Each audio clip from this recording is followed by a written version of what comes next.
Hare Krishna, everyone. Hare Krishna. Welcome to our Sunday Love Feast. Yeah. Good to see a lot of familiar faces again. Thank you for going early to the Harinam that we had earlier. I believe we actually set a little record of 14 books distributed. Well, it was not the record, but Last time, it's a good amount. record for 2024. Sure, yes. So successfully able to distribute 14 books today. I think we had 6 copies of Higher Taste. Yeah. Something like that. Usually that's almost always the bestseller. Easy way to get to people's heart through Krishna consciousness is through this thing. So if you haven't done so before, or you're willing to come out, once a month we go out to Lake Eola for a very nice Harinam. Highly recommend it, especially now that we're really entering into some really nice weather, and it's just really nice by the lakefront, lots of people, and a lot of happy faces. So we'll be talking about resolute purpose today. Always like to leave things a little obscure, but we'll touch into. He got hurt and then for rubbing alcohol on the Oh my God. Brings back some PTSD from the playground when I was little. But we'll be diving into what resolute purpose means. Hopefully it won't be as agonizing as rubbing alcohol. So, but before we start on today's topic, as always, Om Jnanandasya Jnananjana Shalakaya Chakshurun Militam Yena Tasmai Shri Gurave Namaha Shri Chaitanya Manobishtam Sthapitam Yena Bhutale Swayam Rupa Ramayam Dadati Swapadantikam Vandeham Shri Guru Shri Yuta Parakamanam Shri Guru Vaishnavam Shri Rupam Sagrajatam Sagara Raghunatam Vitam Tam Sajivam Sadvaitam Savadutam Varijana Sahitam Krishna Chaitanya Devam Shri Radha Krishna Balaram Sadhana Lalita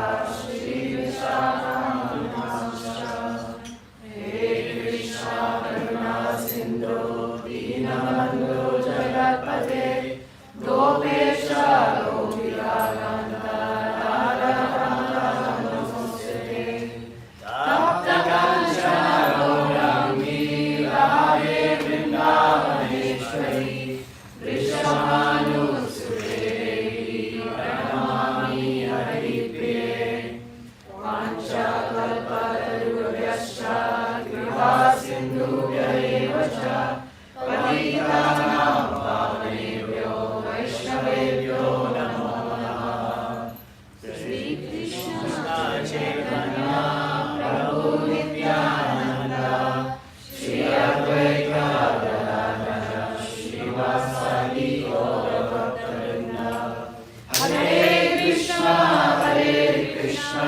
Krishna Krishna Hare Hare Hare Rama Rama Rama Hare Hare.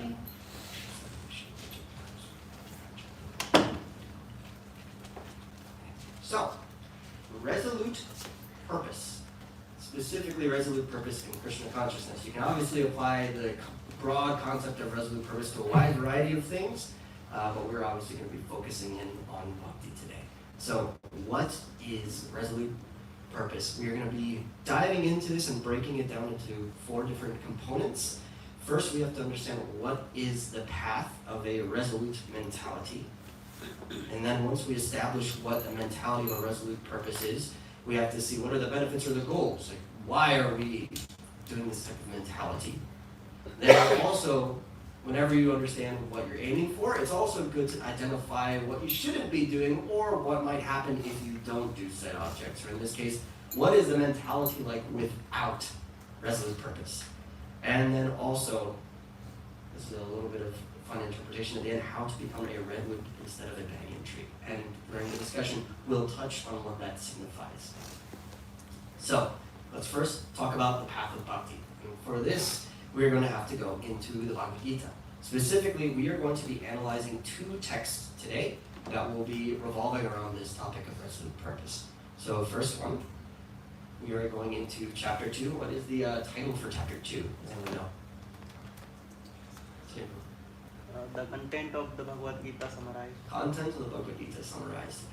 It's arguably probably one of the most referred to chapters of all the Bhagavad Gita for the exact title's purpose. You can essentially find the entire essence of the Bhagavad Gita in one chapter. So if someone ever tells you they don't have time to read the entire Bhagavad Gita, which is understandable maybe to the extent that it is a very large book, say, okay, if you can't read the whole book, at least try to read chapter 2, because that'll be able to summarize everything. But realistically, we should be reading the whole Bhagavad Gita, because once you pick it up and really start to read it, it's kind of hard to put back down. So, first verse, chapter 2, text 40. Neha vikramana soti Neha vikramana sosti pratyavayo na vidyate pratyavayo na vidyate svalpam api asya dharmasya sarvamapi asya dharmasya trayate mahato bhayat. trayate mahato bhayat. Sorry, I'm recovering from a cold. It's finally out of me, but there's that last lingering little bit that's at the bottom of my throat. Neha vikramana soti Neha vikramana sosti pratyavayo na vidyate pratyavayo na vidyate svalpam api asya dharmasya sarvamapi asya dharmasya trayate mahato bhayat. trayate mahato bhayat. Neha vikramana soti Neha vikramana sosti pratyavayo na vidyate pratyavayo na vidyate svalpam api asya dharmasya sarvamapi asya dharmasya trayate mahato bhayat. trayate mahato bhayat. Anyone like to try?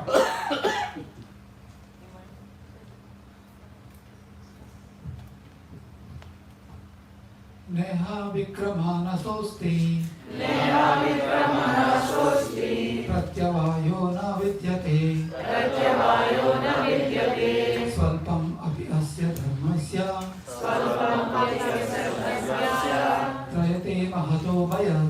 trayate mahato bhayat. Anybody else?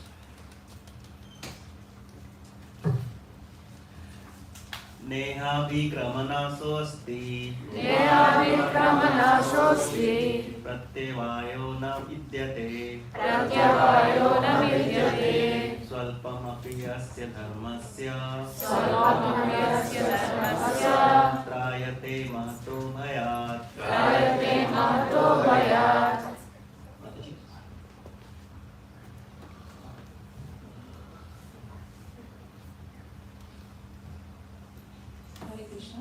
Neha vikramonastosti Neha vikramana sosti prayataya na vidyate pratyavayo na vidyate svalpam api asya dharmasya sarvamapi asya dharmasya trayate mahato bhayat. trayate mahato bhayat.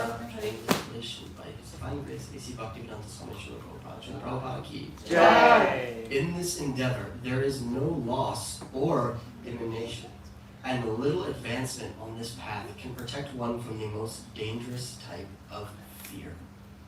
We will get into the two sections of that verse later on, but we have one other verse that ties into it, and which was actually the very next one. Vyavasasyatmika buddhir ekha kuru nandana bahu sakhahi anantasya Bahusakahi anantasya buddhayo vyavasayinam.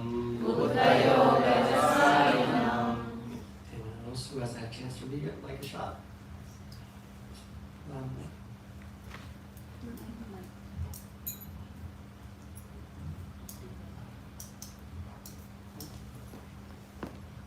Hare Krishna. Krishna.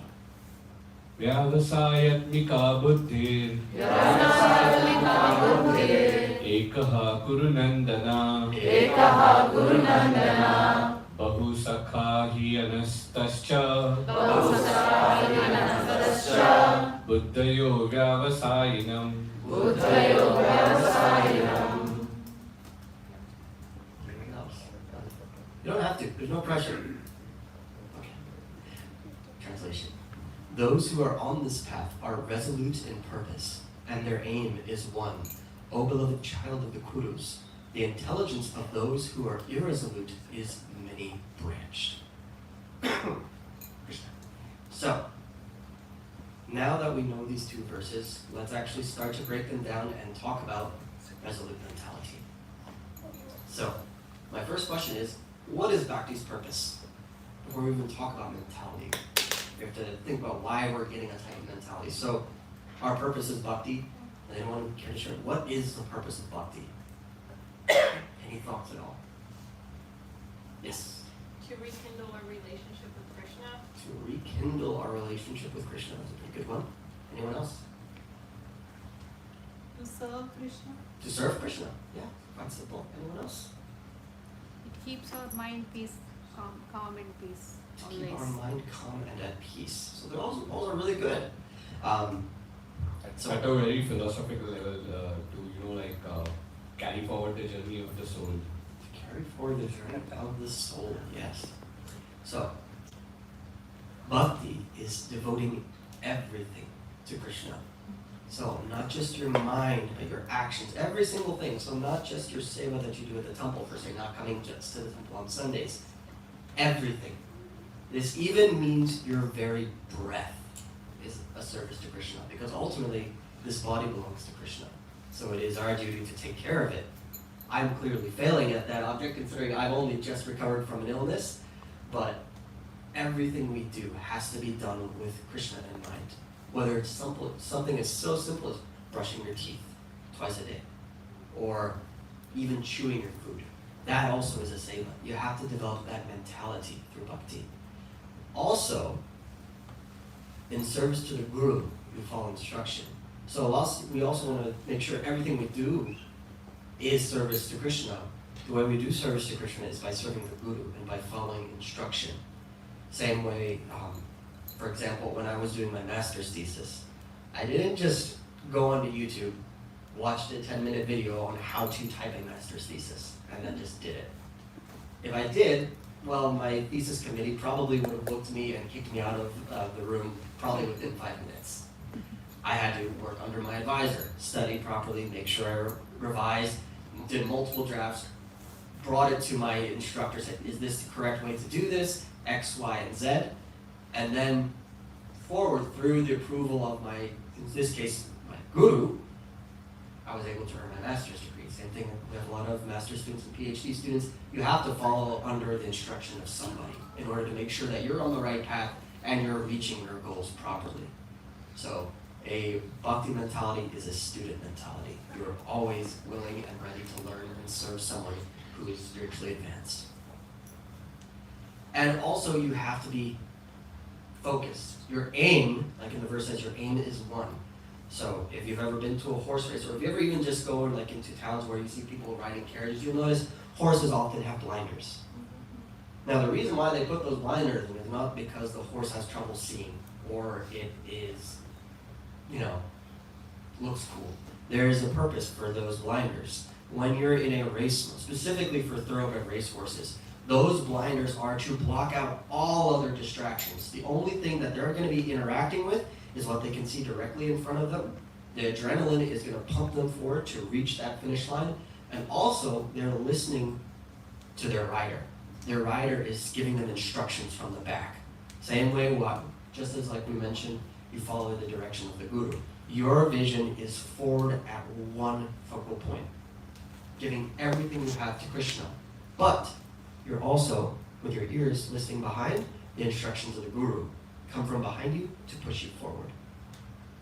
So we want to kind of be like a racehorse. You want to have those blinders on, shut out all other distractions, and focus your path inward. Because otherwise, like we'll discuss later, when things get many branched, when they really start to divulge and you allow outside distractions to come in, your mentality will weaken, and that can have consequences. So, Prabhupada's tool to achieving this resolute purpose, this mentality that is fixed and focused, he actually, in the purport of text 41, chapter 2, he goes on to explain in a very firm sentence, but it also ends in one singular word. So Prabhupada's ultimate tool, faith. Specifically in the purport, Srila Prabhupada says, faith means unflinching trust in something sublime. So don't think of faith as, like that trust fall where you're standing and your friends are behind you saying, fall backward, we'll catch you. That's not faith, that's just trust. Faith is trust on another level. As Srila Prabhupada said, something sublime. In this case, faith in the Guru means faith in Krishna. And if you have unflinching faith, so unflinching, if I probably had one of you standing in front of me and we did like a little shadow punch, you'd probably flinch. But if you were steadfast and you hopefully trusted me, you knew I wouldn't hit you, you'd be unfazed. Unfortunately, I'm kind of slow, so I might just give you a nice little love tap. So don't put your faith in me, but do put your faith in Srila Prabhupada, because he has provided a process that we do not have to worry about. It is something that is resolute in purpose. And specifically, he later on describes strong faith as vyavasatyatmic intelligence. So once you develop this strong type of faith, essentially you have the intelligence to understand that Krishna consciousness is the ability to achieve perfection. And by understanding that Krishna consciousness is the supreme goal of life, everything else becomes provided for you. So having that unflinching faith sometimes can be hard. It takes a lot. For example, even going out to, let's say earlier today, we were doing book distribution. To have someone even grab the book, sometimes it takes a little bit of that leap of faith, a jump to say, here, this is for you. There's always that little bit of hesitation, that little barrier to overcome. And ultimately, that can vary from person to person. Some people may just take a little bit of convincing to then understand, okay, I see what position you're coming from, I understand your philosophy, and it is just, and I accept it. In some cases, it's really fast, it's really easy, and it comes naturally. In other instances, people, remember, have been going through millions and upon millions of lifetimes through various different forms, ultimately coming to this human form of life. You don't know what samskars they carry from their previous lives. Everyone is on their different path of bhakti. Everyone's on the path, but some people are on different starting points than others. So you just have to have faith that even though if someone may not be receptive to a message, it is having an effect, it just takes time. And unfortunately in the Kali Yuga, I guess the kind of secret symptom, besides quarrel and hypocrisy, impatience. It's probably like the other way I like to think of Kali Yuga. Everyone's impatient. Think about it. We only live 100 years anyway, if we're lucky. Everything is fast, boom and bust, mode of passion, mode of ignorance. But patience takes faith to know that things will gradually work out. So developing this type of strong faith, this type of intelligence, will gradually allow us to maintain that oneness of vision. And we have many different examples of strong faith. Upcoming in just about a month or so, we do have Lord Nrsimhaden's appearance, and of course that will reflect us on Plavana Maharaj. In fact, if you are joining us on Saturday mornings, we read the Srimad Bhagavatam every Saturday morning. We just recently finished the pastime of Plavana Maharaj, and he is probably the literal embodiment of faith. I mean, think about it.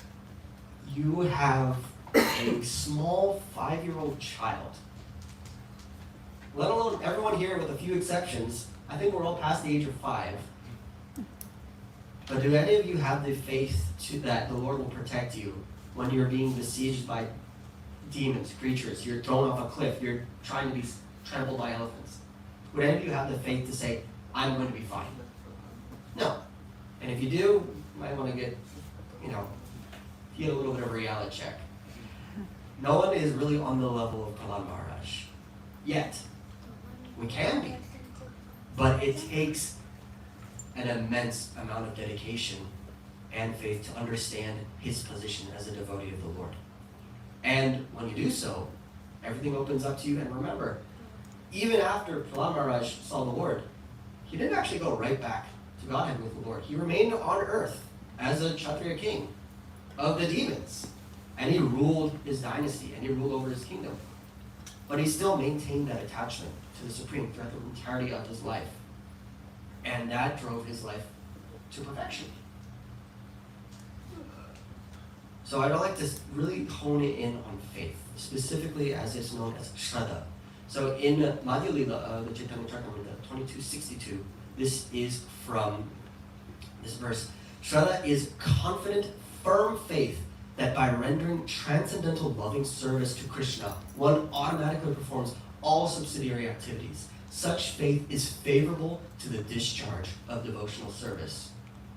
So this is also kind of the idea behind lip service versus actual service. Service for show versus service that is driven by the heart. So strong faith, Shraddha service is driven from within. It is literally the soul's desire. It is not what your mind is concocting to say, like, for example, I am out and I'm going to decorate the temple for, we recently had Gaurapurni. I'm going to decorate the temple so beautifully that when people come in, the first thought is going to be, oh my God, who did this? Who? Not the fact that it is making the deity look even more beautiful. So that is service with the mind in charge. Service with Shraddha in charge, faith from the heart, means that I'm going to give everything to make sure their lordships look beautiful today. This is all for them. This is not for anyone who's coming to the temple. This is for the deities.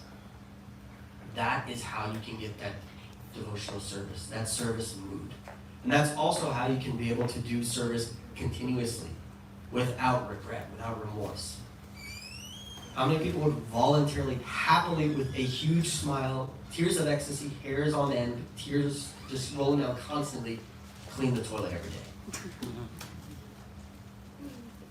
Notice a lack of hands. It takes Shraddha to be able to do that for any service. The type of service doesn't matter. If you have that mentality, the benefit will be the same, whether you're singing kirtan, whether you're doing puja, whether you're cooking, or whether you're cleaning. If you're doing service to the Lord, it develops that happiness because you have that Shraddha, that faith that what you're doing is just and it is your true purpose in life. Now, continuing on the path of bhakti. Let's go back to verse 40. In this endeavor, there is no loss or diminution, and there's little advancement on this path can protect one from the most dangerous type of fear.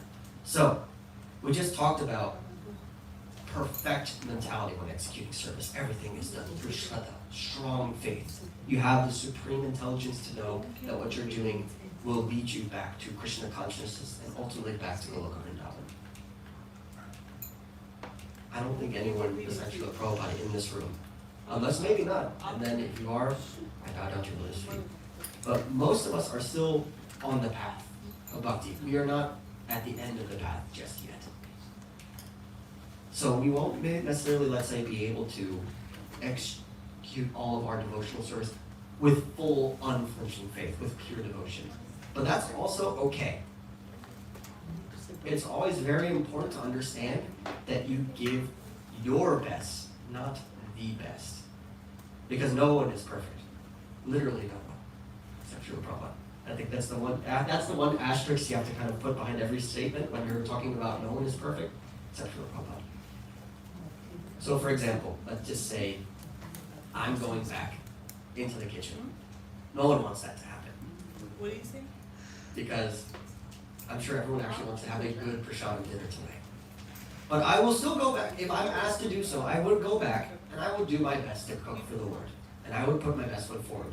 And even though it may give some of you stomach poisoning, even though I would feel horrendous for what I did, even though I did every step to make sure it was as perfect to my ability as possible, and it may not be 100% pure bhav and bhakti, that little effort that I did put in, even if it was probably, let's be honest, there's probably some ego tied into that service. Even if I do it with a little bit of ego tinge to it, there is still benefit in devotional service. Because, as Krishna says in this first part of the verse, there is no loss or diminution. Remember, even if you give a little bit in bhakti. That's not like a phone charger. You plug your phone in and then you let it charge. Gradually over time, that phone will lose its battery. And then you just have to plug it back in. It doesn't work like that. Think of bhakti as, instead of like a phone battery, it's just a permanent savings account. Whatever you put in, it stays there. Lucky for you, interest accrues, and it actually gains value. So instead of like digital money, it's probably more closer to gold. And Krishna will continue to accept those little bits of service, bit by bit. As long as you continue doing it, as long as you keep your aim focused towards him, he'll continue to accept, and it'll gradually accumulate. And let's say, maybe you don't achieve perfection in this life. No one is expecting you to. Krishna has a failsafe. Think of it like you're playing a video game. Except instead of limited lives, let's say you have 3 lives, no. Krishna has literally given you a cheat code. It's like, okay, I know if maybe you can't get it done in 3 lives, I'm going to activate this little cheat code. You have unlimited tries. You can do it again, and again, and again. Maybe you want to go do a side mission. That's okay. You can go do that little side game. But everything you've done up to this point, I'm going to set aside and hold on to you. Hold on for you. And when you're ready to resume the path, here you go. You can continue to accrue that bhakti within your heart and let it grow and grow and grow. And eventually, what you may start out at 1%, eventually 1 is going to hit 100. And it's never going to go back down. And once you reach 100%, congratulations, you've reached the end goal. You are back in Goloka. And we have many different examples of this. Speaking literally of 3 lives, we can look to the pastime of Bharat Maharaj. So, very pure devotee of the Lord, a ideal king. In fact, this Bharat Maharaj is the namesake of Bharatvarsha, or the subcontinent of India, and also the greater world. A lot of people don't realize whenever in this text it refers to Bharatvarsha itself, it doesn't just refer to the subcontinent of India. It actually refers to the greater world itself. Under the Vedic civilization, the entire world was connected as one. Even had it in text, for example, different races are referred to as far as Europe and other parts of the world. We all were part underneath this kingdom of Bharat Maharaj. So towards the end of his life, he retired from his administrative duties as a Kshatriya king, and he went to the forest to focus on the Supreme and prepare for the end of his life so that he could return back to Krishna. Lo and behold, though, he encounters a mother deer who has a fawn. The mother passes, leaving the fawn with no caretaker. And without any assistance, the fawn was going to die.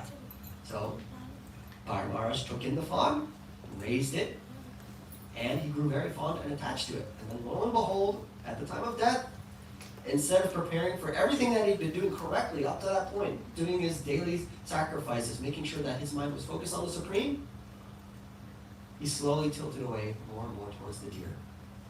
And on his deathbed, his last thought went to his deer. Who's going to take care of him when I'm gone? I'm his only provider. And in his next life, he took the form of a deer. But because of his entire pious life that he lived up to that point, he was actually able to maintain his consciousness of a devotee, and even in the body of a deer. Granted, he couldn't speak. If you ever heard deer before, they're not really pretty animals when they make noises. But he still had that thought process, and he actually lived still in close association to different ashrams throughout the forest. And he maintained a very sattvic life. And then in his next birth, he took human form once again, and then he achieved perfection. It's a classic process of Krishna giving you unlimited tries until you can get back on the path. So no matter how far you wander, you will always be able to find your way back to the center and refocus your aim. And then we can actually go into chapter 8, verse 5, when we're specifically talking about the end of one's life. Krishna says whatever one's mentality is at the time of death, that's what one achieves. So if your mindset is focused on Krishna, then you will achieve and attain Krishna. So bhakti is literally a way of life, but ultimately, if you want to think of it as something really simple and boiled down, we are training our entire lives for the moment of death. And most people, when they hear the word death, they think negativity. It's the end. It's terrifying. But if you look at it through a mentality of bhakti, this is my chance to end this material cycle of birth and death. Death is a doorway to finally be able to leave this material world and eternally serve Krishna. But you have to be prepared for it. And then we go back to the verse again. One who stays on this path is protected from the most horrendous type of fear. So would anyone care to guess what are some of the most horrendous types of fear? Anyone like to take a guess or share? Loneliness, that's a good one. Yes, Mukul? I feel based on the Shastras, birth, death, old age and disease. Birth, death, old age, and disease. We have 4. That's like, yeah. Can we share the one that like Prabhupada put in the purport, or would that be giving it away? That would partially be giving it away. Okay. But anyone else? If you're looking ahead, that's brilliant. I do About our like it. future, what can be our future? So, I worked in the National Park Service for several years. And this is actually a picture from one of our signs that I had at Dinosaur National Monument. And I was actually just walking out and I just happened to notice this. And it was a quote from the Mahabharata of all places. And this quote is specifically from Maharaj Yudhisthira as he is speaking at the banks of the lake after all of his brothers have died drinking from the lake. And he's asked, what is the most wonderful, marvelous thing? Death strikes every day, yet we live as though we are immortal. So fear often can make us act in denial. The way we avoid fear a lot of times is not confront it, it's we completely ignore it. It does not exist. So the ultimate fear of every living thing in the material world is death. Because death is the one thing that is inevitable. You can potentially at least mitigate a little bit of old age and disease. It will still happen, but you can at least make it a little more tolerable in some cases. We have luckily medications where, if you have a really good friend that can give you a back massage. Birth, same thing, there are ways at least to make it a little more tolerable. Except for the baby. I think that's one thing that at least the mother has some care, the baby's just gonna have to cry through it. But death is the one thing we cannot prevent. There's no cure. And the way that you get a fear of death is the association of the self with the body.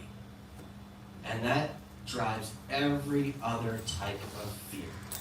Loss, grief, suffering. Oh, I'm afraid of being bitten by a venomous spider. That's your body being bitten, not your soul. I'm afraid of losing my loved ones. Those are blood relations to the body, not the soul. I'm afraid of being alone. You're never alone, because the soul is always accompanied by Paramatma. The body can be physically alone. I could put you in a room with no lights, no sound. You may feel alone. But that is all what your mind is interpreting based on its experience through the senses that are from the body. Everything ultimately comes from this fear of death. And death is what you could call a root cause. And speaking of roots, oftentimes if you think about how you interact with roots, let's say if you want to really drive in this factor of how you inflict fear and death. In Florida, we happen to be in one of the worst places for invasive plants in the entire United States because of the subtropical climate. Basically, if you throw a seed of any plant out in Florida, 9 times out of 10, it's going to grow. And in some cases, it's going to take over. For example, one of the most common invasive plants that actually is a real problem is called Brazilian pepper. And it will choke out all native plants and grow everywhere. The way you treat it, the only effective way is through herbicide. And there are a couple ways to manage that. You either spray it on top with something really intensive, or if you're doing it individually by plant, you don't go and go tss, tss, and it's done, the problem's taken care of. You take it by the root. You go, you do a surgical incision to the trunk, pointing down to the root, and the herbicide will then go up the tree. That's how fear can also act as the root cause. Once you do all of your actions based on fear, then your mentality will constantly be referring to that. It may hold you back. It may cause you to take reservations on doing actions. And that can inhibit progress. Think about, let's say, if anyone wants to pursue a secondary degree. Oh, but I don't know, it might cost a little too much money, or like, I don't know if I'll have the time. If you constantly focus on your reservations and your obstacles, then you'll never be able to attain any goals. Same thing when controlling your fear. But, now we'll go back to 241. And interestingly enough, the way Krishna is doing these verses, he first talks about fear and then goes into resolute purpose. But then he talks about the irresolute. But at the beginning of his verse, he talks about resolute aim. So you'd think you would actually end your statement on your goal should be resolute in purpose, not on the irresolute. So, little sidebar, and actually this is very topical. Krishna is doing what he, in this Bhagavad Gita, in fact, throughout the entire Bhagavad Gita, the way Krishna dictates it to Arjuna, he does what is called circular speech, or circular storytelling. In most of the world, outside of the Roman Greco world, most cultures speak through circular storytelling and language. So this is, let's say, if I have a path, I'm going to start my path. I might go a little tangent this way, a little tangent this way. They will have relevance, but they'll come into relevance later on in my argument or my story. And then you'll come full circle to understand the whole meaning. Versus in the Western world, you have, if you think about, let's say, a thesis paper, your introduction, your abstract, your background, your materials, your methods, your results, your discussion, your conclusion. It's one line. But in terms of understanding higher concepts of thought and philosophy, Krishna's talking in a circle because everything correlates back to one another. And also, it's a good way to constantly remind ourselves. So that's why the same way when you're dealing with resolute purpose, when you're trying to be focused on one goal, you don't necessarily want to say, okay, I'm going to go back to Goloka Vrindavan, I have to do X, Y, Z, 16 rounds a day, 4 regulative principles, do my seva, go to the temple, this, and just do it. It may work, but in most cases, you may have some stumbling blocks. And if you're not prepared, those stumbling blocks can actually really inhibit your progress. So instead, it's better to establish your baseline. I want to be a good devotee. I want to slowly achieve that bhakti process, but acknowledge what shortcomings may come along the way. Refer back to them. Don't ignore the fear. Circle back. Do that little circular mind of thinking. Address your issues. Progress past them. But keep on touching back. Am I controlling my fear properly? Am I managing my time correctly? Think of it like just a little bit of self-checkup. This is how you can maintain a fixed and focused mind. But then we talk about the intelligence of those who are irresolute. They're many-branched. So, think of a banyan tree. Now, specifically in Bhagavad Gita, chapter 15, text 1, Chandamsi yasya parani yasam vedas. Sri Bhagavan said that there is a banyan tree with its roots upward and its branches down. And it's basically, this is the mind. It is sprawling. It is material existence. It is immense. And if any of you have seen a full-grown banyan tree, it's a pretty large living entity. And even walking around one can be intense just because you have to navigate through all the roots and vines. And you can see how it's a good representation of the materialistic mindset of the material world. It's entangling, it's entrapping, it's hard to navigate. How do you conquer such a tree? A couple verses later in chapter 15, texts 3 and 4, Krishna says, with the weapon of detachment and knowledge. And specifically, remember, Prabhupada explains, strong faith will give you that intelligence. So strong faith and detachment from the material world is your axe that you can slowly chop down the banyan tree of materialistic life. And once you chop down that tree, as Krishna explains, once you cut down that tree with the weapon of detachment, you attain the supreme, and you reach that place where which you never return.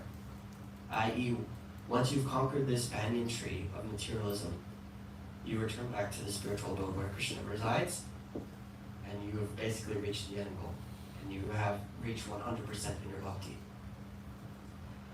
Now, when we're talking about bhakti, oftentimes we talk about the bhakti lata, the creeper of devotion.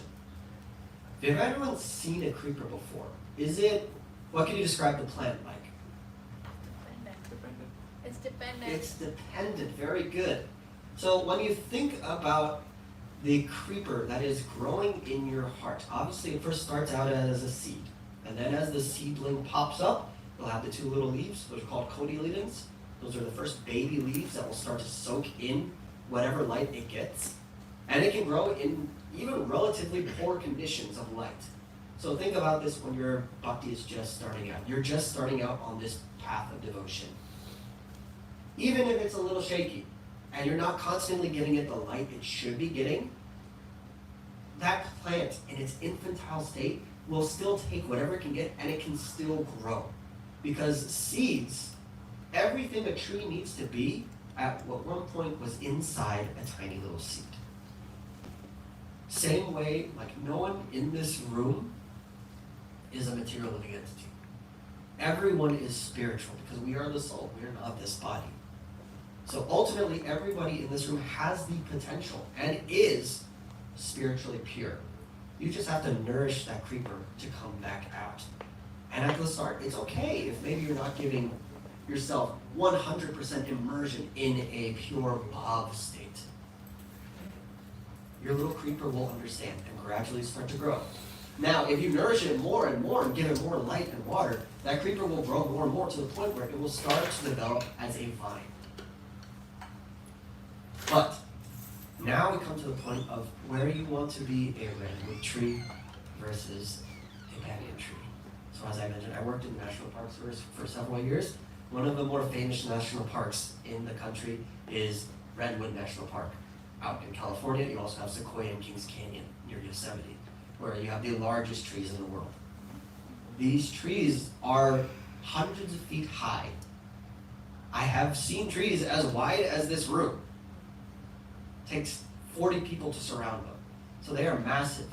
But what's also unique about these trees is unlike a banyan tree, which is everywhere, spreads and sprawls. So a banyan tree could also encompass this room, but its roots, its branches, and everything would twist and turn and cover everywhere. Redwoods grow in one direction, straight up.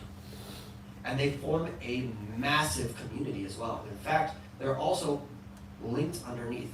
They can actually share water between each other and help each other grow. So you want to provide your bhakti lata a redwood to grow on. Because if you have a creeping vine and your tree yourself is only pointed in one direction with one aim to serve Krishna, then that's the only way that your bhakti lata can grow. If you have a materialistic mindset and everything you do is in service of the body, not the soul, your bhakti lata might grow, but it will be going everywhere. Eventually, maybe just by pure luck, it might eventually reach the top. But instead of doing it in maybe even one lifetime, you might have to do it for 8,400,000 lifetimes before eventually reaching the top. So that's why you want to maintain that mentality as a redwood, so your bhakti can grow. Now, what's another fun fact about redwoods? They are actually fireproof. Yeah. Most people think of trees. When you think of wood, what happens when wood meets energy? Catches fire. And then it burns down, and then there goes your bhakti lata. It's going to wrinkle down. Redwoods are fire-adapted trees. In fact, most pine trees actually are fire-adapted. They have multiple layers. So their bark, the outer section of the tree, is actually dead. It forms as literal armor that allows for the inner part, the cambium layer of the tree, to actually grow taller and taller. So whereas the fire comes through, think of it as a little bit of a metaphor, you could say, as material life surrounds you. It can literally be a blaze, intense, mode of passion, distracting, encompassing, engulfing. You can define wildfires in so many different ways that are perfect images of what material life is like. The redwood remains strong as ever, and it will continue to grow up and up and up.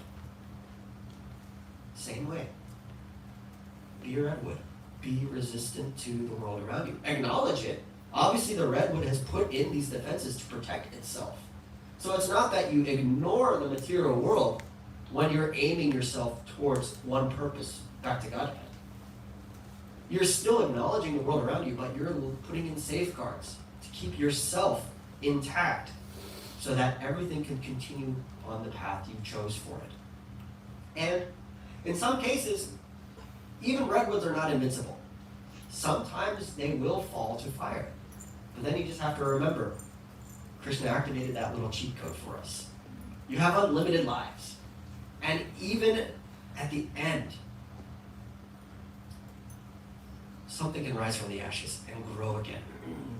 And if you remember, I talked about redwoods sharing water. They share nutrients. They help each other grow. That's the same way you also want to develop yourself as a redwood. You're not one tree. You're part of a community. And community members help each other to grow. If someone is struggling a little bit, you don't say, oh, that's material life word, I don't know what to tell you. You help them out. You give them the facility they need to grow. If that means maybe giving them a little less intensive seva, maybe that's it. If it's encouraging them to do something that they enjoy but they're not sure about or they're shy to do so, giving them that starting little push, that little nudge in the right direction, can be the help that they need to attain the state of being a redwood, to being part of that community. And then together the whole forest can grow upwards in one direction. So it ultimately just comes down to where you are at in your process. Are you a little sapling? Are you a yearling? Or are you a 2,000-year-old redwood that is standing strong? In either case, every one of us has that potential to be a strong pillar of the community and a fast and winning racehorse. I would say you could bet on devotees to win and this goal of resolute purpose, but remember one of the regulative principles is no gambling, so we're just going to have faith that our racehorse is going to reach the end and we are going to attain that 100% bhakti mindset at the end. So that's all I have for my lecture itself on the verses, but now we'll just flip it over to the last section. We'll have a little bit of discussion and questions that you may have had on the lecture, or just questions about faith, resolution, or that mindset mentality, or maybe even want to just talk about something that you're specifically struggling with in maintaining a fixed mind, and perhaps as a community, as a shared group of redwoods, we can share tips and tricks that help each of us to grow in our bhakti. So I think we have one mic. You might want to grab another mic just in case, and open the floor to anyone who'd like to share or ask anything.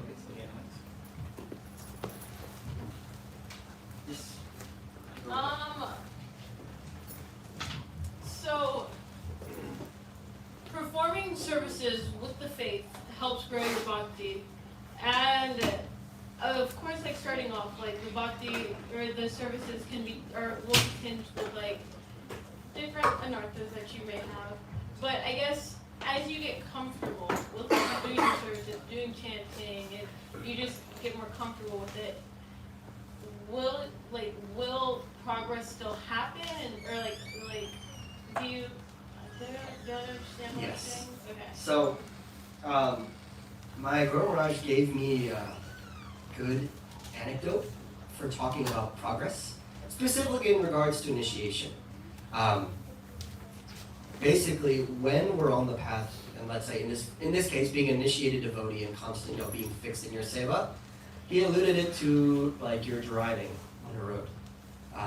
So I believe this is 7 years ago. I was with my Guru Maharaj, and he basically said, if you want to be fixed in your path, first you make sure you're initiated, you're following a bona fide guru.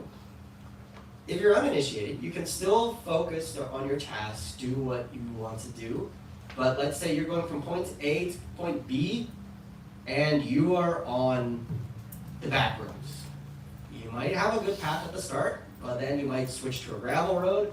Lo and behold, that gravel road now has potholes, and it's kind of bumpy, and you're in a two-wheel drive car.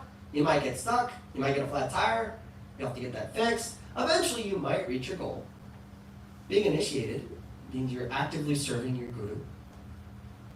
Now think of that like you are getting on the highway, you're getting on the toll road.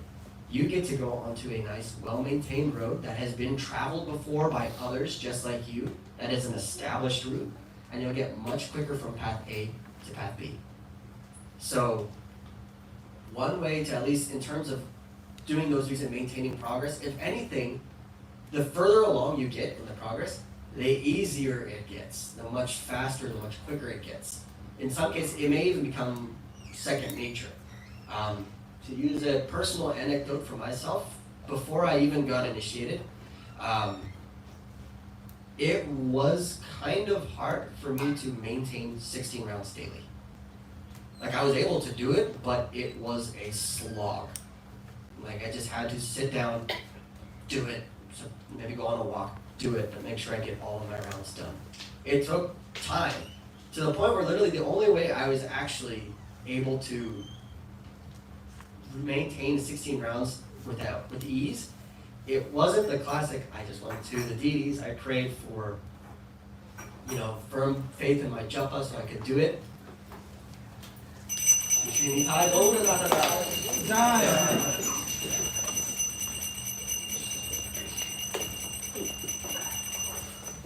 It was literally a case of me just forcing my body to understand and develop muscle memory for japa. Even though I knew it may not be perfect japa. It's probably horrendous japa. It probably still is to this very day. But I'm still doing it, and I'm doing it at a fixed pace.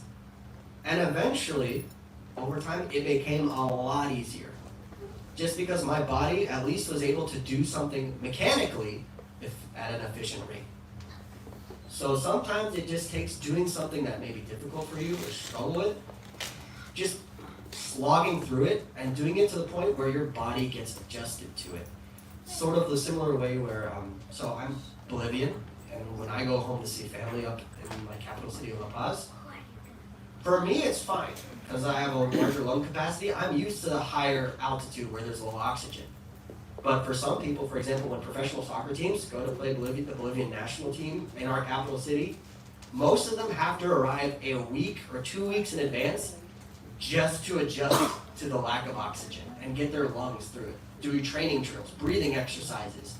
And it's difficult in some cases. In some cases, they literally have oxygen tanks on the side of the pitch so that players can just inhale to keep on moving.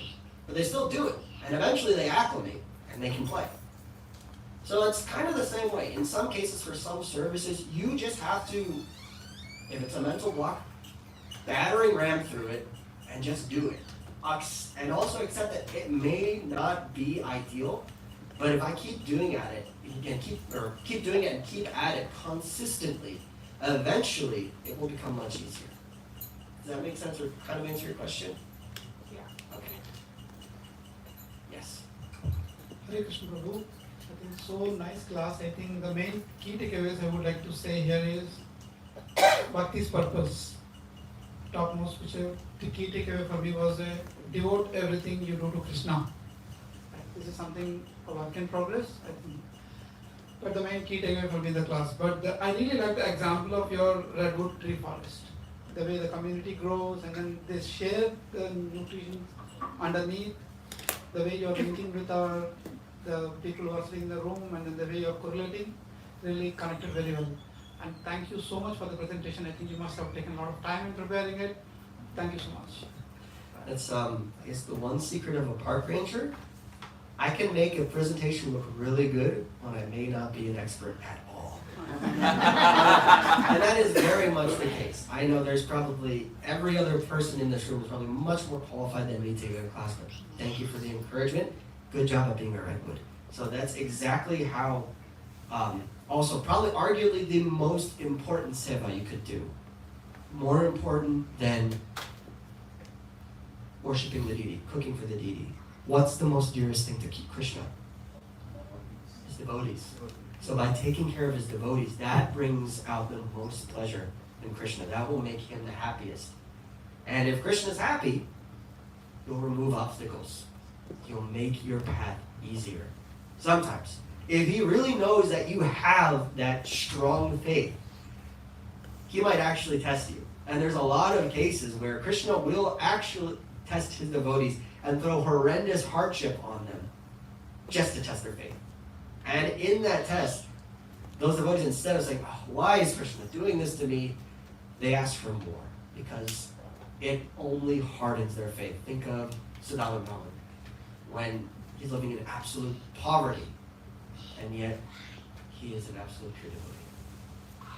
So, thank you, Prabhu. Thank you so much, Prabhu. I think 2 more points. I would like to say you were asking about Prahlad Maharaj at the age of 5 and how many of us we have that faith. I would say even at age that this we are in right now, after crossing the mid-40s, still we don't have the complete faith. We are work in progress. It's always going to be a work in progress. So, as long as you're in the material world, unless you are truly a pure devotee, bhakti is never ending. And even when you think you quote unquote reached 100%, congratulations. You've just reached the next level. It's not the end it's not game over. You've just reached the next level where it is now you're constantly serving the Lord, but now you don't have to worry about lives lost, a failed purpose. You are now in the quote unquote the after game, the bonus content, where you just constantly get to relish what bhakti truly is. And that's ultimately our goal, just service to everyone and Krishna. Thank you, Prabhu. I think a lot of key takeaways. I think even the faith means unflinching trust in the sublime, something sublime. So I have noted down, I think, a lot of good takeaways from today's class. Thank you once again. Thank you, Prabhu. Anybody else? Yes. Hare Krishna Prabhu, and today's presentation was phenomenal. Lovely. I have 2 questions. The first one is with respect to fear.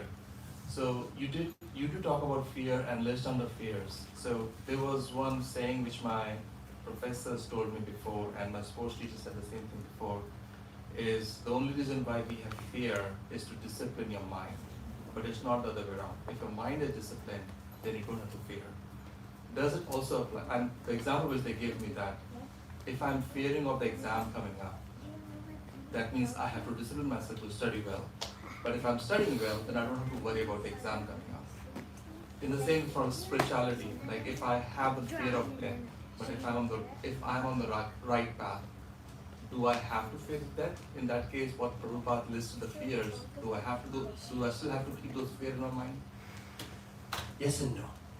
So there's always, if you want to think, there are many famous quotes of fear. For example, since we're in the United States, arguably the most famous quote regarding fear is President FDR, the only thing to fear is fear itself. Fear is, instead of taking it as something to dread, that you're trying to ignore, you can use it as a motivator. In fact, whenever, I'm sure everyone at some point or if you haven't reached it yet for our younger ones, you will eventually, trust me.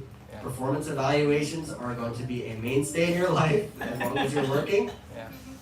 One thing I've told my supervisors whenever they ask is how would you like to have this structured? I always tell me the worst.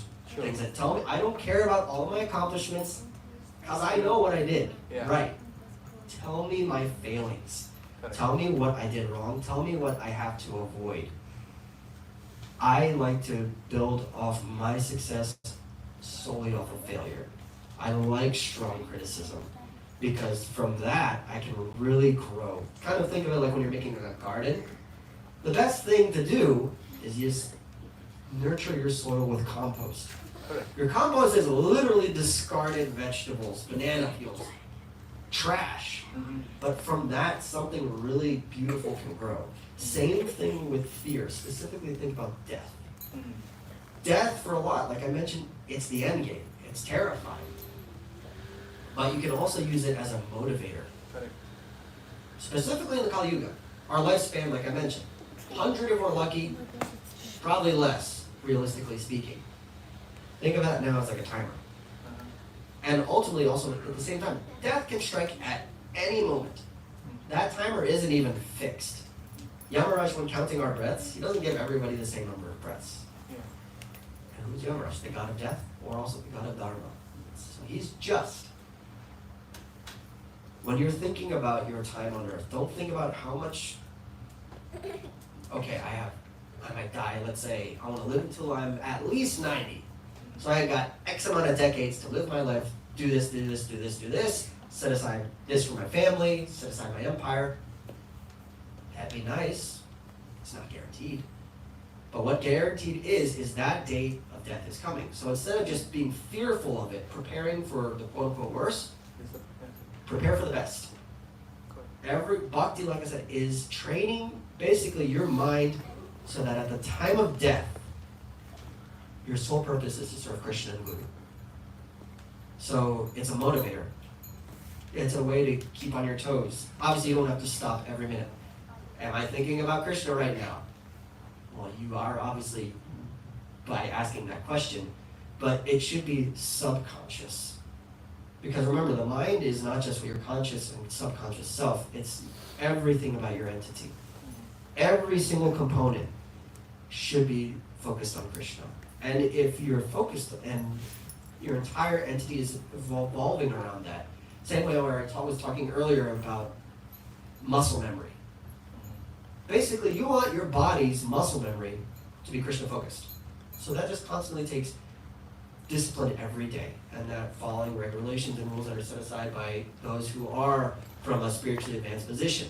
So using fear as a motivator, whatever it may be, it can give you immense benefits. And if you want a materialistic example of something that's really popular, one of the greatest superheroes to ever live, Batman, literally turned his fear into something that he used for good, quote unquote. When you read the comics, sometimes it's not necessarily all good. But if you want a more like pop culture example, there you go, be Batman. Turn your fear into a weapon that you can use to better society.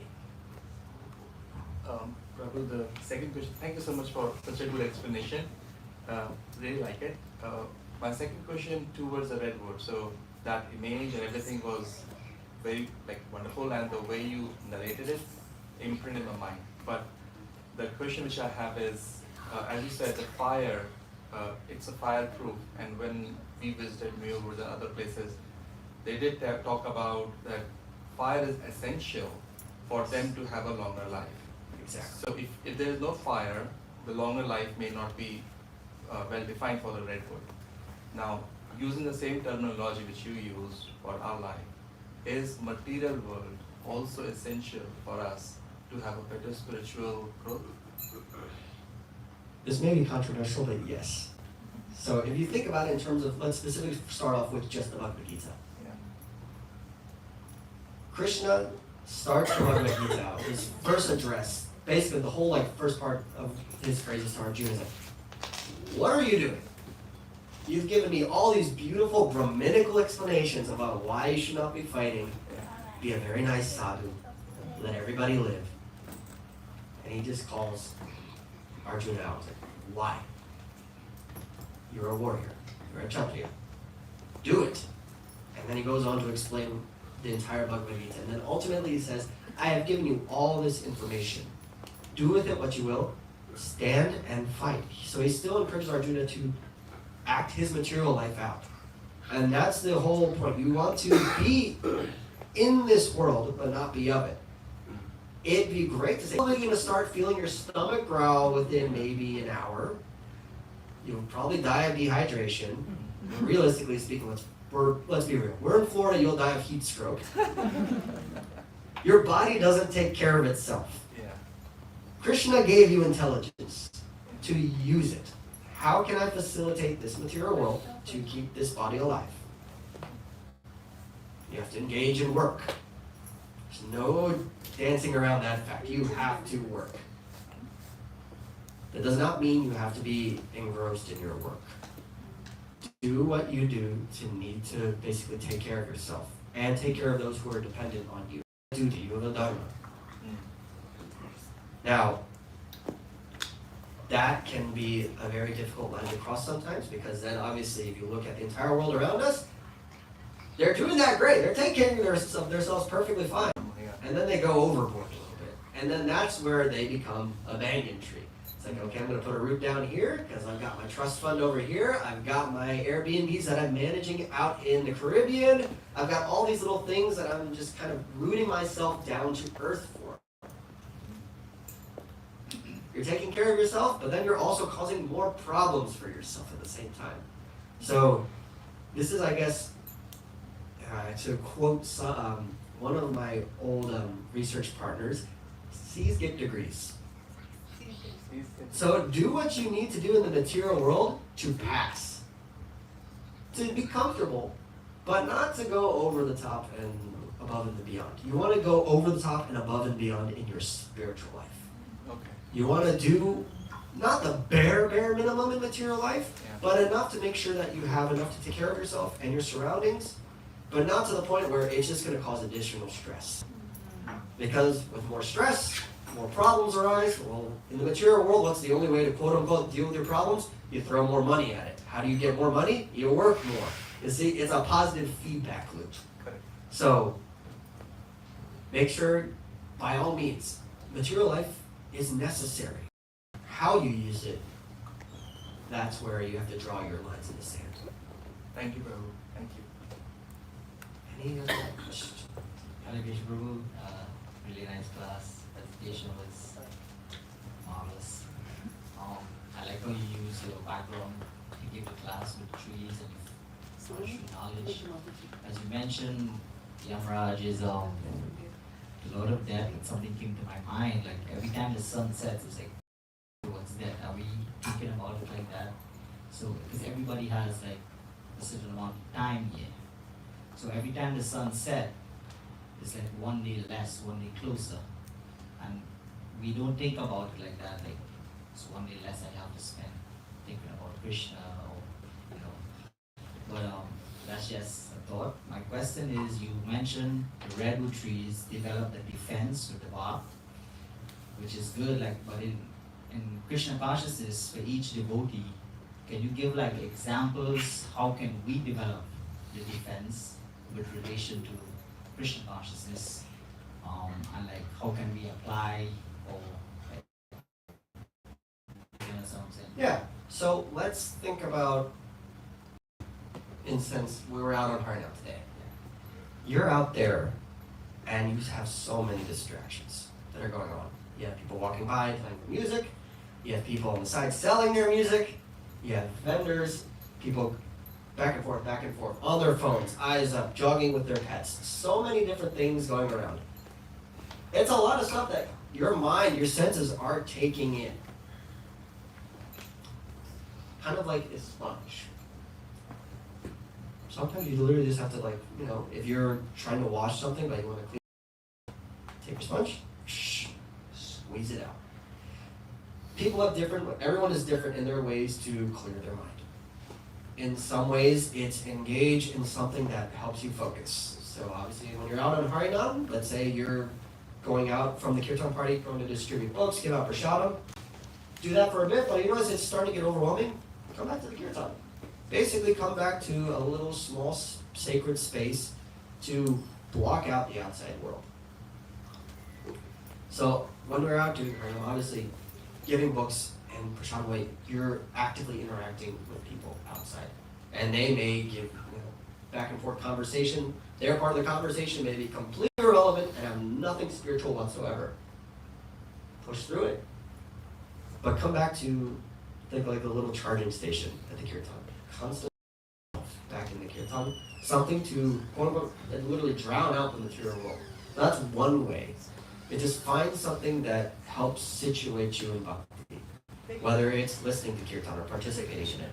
Or if it's something a lot more simpler, let's say if we are out, we do our jobs, or we go to classes, we finish, you're tired, your brain cannot take any more lecture from your professor before it explodes, your hand is just tired from writing so many notes down. Come into a spiritual setting to relax, but relaxing in a spiritual setting is not laying down and meditating on the Supreme. This is a different yoga. Come and do some service. Not something extreme that will just overload your mind more. Do something that's, you can sit down. So like, obviously we have to constantly offer different garlands and ornaments to the Lord. Maybe come, sit, stitch together garlands for the Lord, listen to something nice and sweet, and just kind of let the river flow. All those material pangs and bothers wash away, and just absorb yourself in the bhakti. Or if you want to just sit out, chant some japa in a nice peaceful place. Obviously we are in the city of Orlando, and a lot of people around the world, they live in an urban setting. I personally hate cities. They're completely useless. Suburbs are even worse, and are environmentally one of the worst places to live. But there are little green islands everywhere. Where do sages, kings, sannyasis, where do they go to meditate upon the Supreme? They go to the forest. They go to the forest. Where does Krishna go to play? He goes to the forest. So if you want something really to help block out all these like material things that are constantly bombarding you, go to the forest. And it may not be a national park. Jay Blanchard Park's right there. Actually a really nice peaceful place to check out. I've done it multiple times. It's a tried and proven method that literally in every other pastime, I can guarantee you there's a forest involved in some way. So if you want at least my personal perspective, if you want my little trademark statement, go to the forest. Even behind them, Yeah, and actually, so this is eventually, I gradually work out and clean the outside areas. One of my projects, I don't know when I'll get it done, I'm slowly working on it. I'm gonna try to clean out a little forest path behind in the forest area, because there is a little water body out in that forest. So I'm gonna try, maybe that's actually, I guess you could ask to help me all in my service, because I'm a tiny little redwood sap. Every now and then remind me, so that way I know that I can slowly clear out and make a little like nice japa trail through the trees back there, through that water area. So let's do it, Prabhu. there is, but I'd like to make it better. A better one? Because it's also a little buggier. So I'd like to try to cultivate to the point where I might be a little more. So that's something that I'm trying to work on. So this is where I kind of need the help of the community. I can join the hand. So, but that's what, yeah. Go to the forest. Yeah. Anyway, yes, ma'am. I just wanted to, one and one is always 11, so we should all work together. So I think Radhanath Maharaj was giving an example that those trees are very tall, but inside they share, they are binded together. They might look like individual trees, but they all, from the roots. There's actually technically the largest living entity on Earth is a mushroom. But the second largest living entity on Earth is an aspen tree.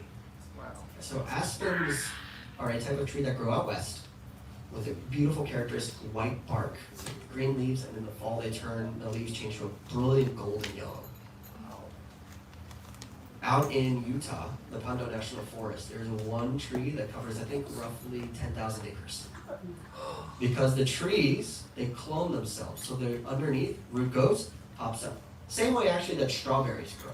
So if you ever really wanted to, have a nice easy fruit to grow on your own, strawberries will clone themselves. So if you want to just plant one strawberry tree, you'll then see the little runners grow out, and you'll slowly increase your little strawberry equity, slowly go up.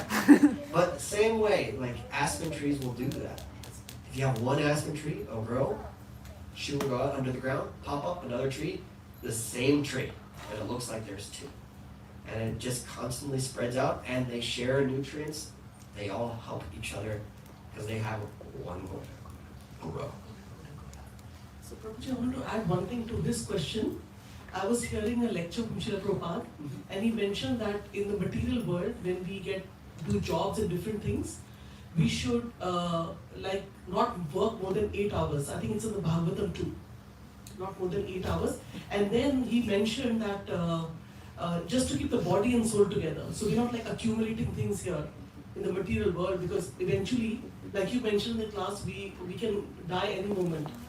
So we have to be very conscious of all these things. It's in the scriptures, mentioned like that. It is. And one more thing I want to mention about, you mentioned about, I don't know what you were saying, but then there was something about Alexander, right? He said there's people think that when he died, I think it's kind of connected to your class. He said, leave my hands like that, open. So all the wealth, everything, just pass it on. Just let it flow, the gold and everything I have. So I don't know, there was something connected to what, I wanted to mention about what you were saying. But yeah, sorry, not exactly. Thank you. Yeah, but I just that, like, if we keep on working 8, 10, 12 hours to earn more and more money, that will have effect on our health also. Yeah. And and just to keep our body and soul together, we have to kind of work along our spiritual and material life. Exactly. Remember, Yeah. whenever you go on a plane, and in the case of loss of cabin pressure, oxygen mask will deploy. Please ensure that you fit your oxygen mask on before helping others. Help yourself before you help others. Because if you're in the process of helping someone else and you're not fully fit to do so, you may fall. And while that's a great selfless act, ultimately everybody's own path of bhakti is dependent on them. They can influence their path with the assistance of others, but ultimately everything they do is based on their actions, their previous samskars. So we want to help others, but you have to make sure you're coming from a position of strength, not weakness. Remember, this is a rental body. Only X amount of years before you gotta return it to the dealership. You wanna make sure you're returning it with a full tank of bhakti. So, take care of yourself. If you're sick, take care of your body. Make sure your needs are met. When your needs are met, then see the needs of your immediate dependents. And that means multiple needs. So obviously, yes, make sure their health, mentality are good, but also see to other spiritual needs too. And that can take a variety of forms. So some people, their spiritual needs may be different from yours. Yours may be coming to the temple on a daily basis and doing seva. And that's fantastic. Another person's spiritual needs may just be a little gentler nudge. Or depending on their age level, a nice reading from the Mahabharata or something. So always read your audience. No one has even a universal cure has universal adaptations, multitude of adaptations. There's no one way to bhakti. There are no hard and fast rules. But you have a lot of guidelines to pull from. Also want to mention, wonderful class, I heard you first time. I didn't know you were like a treasure of this bhakti in you. So please give more classes in the future. Thank you so much. Very good.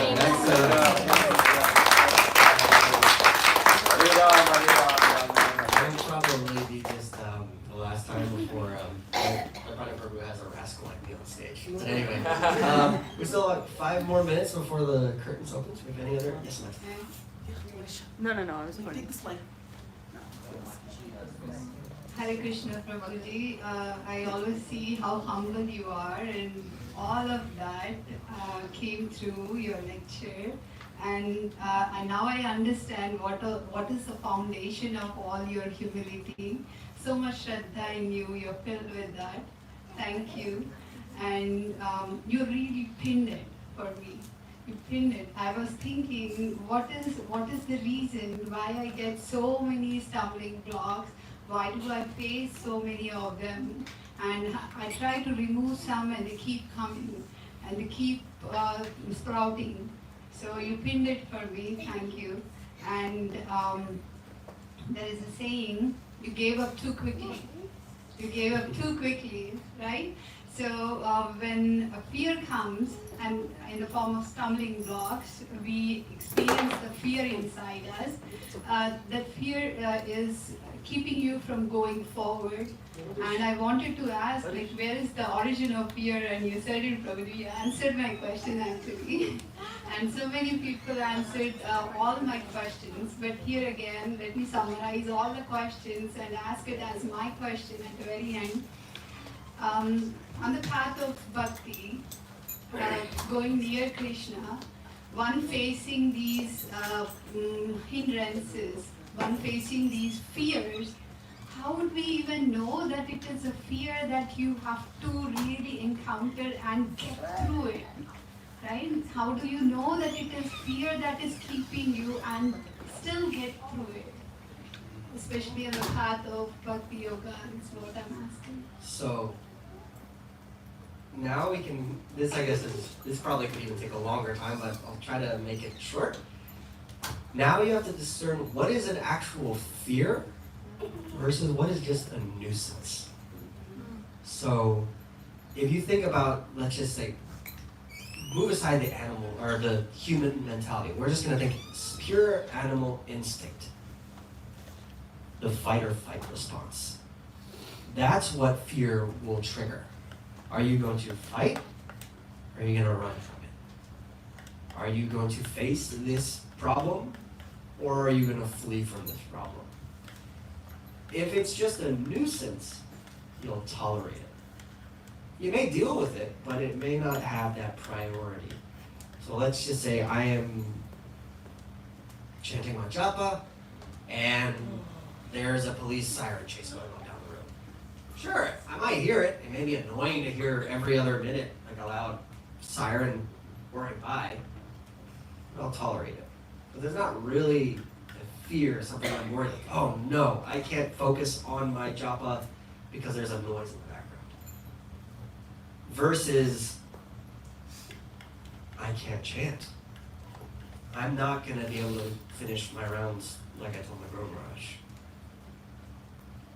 So for example, at least for me personally, I cannot, for the life of me, chant on anything except my beads that my Guru Maharaj gave me.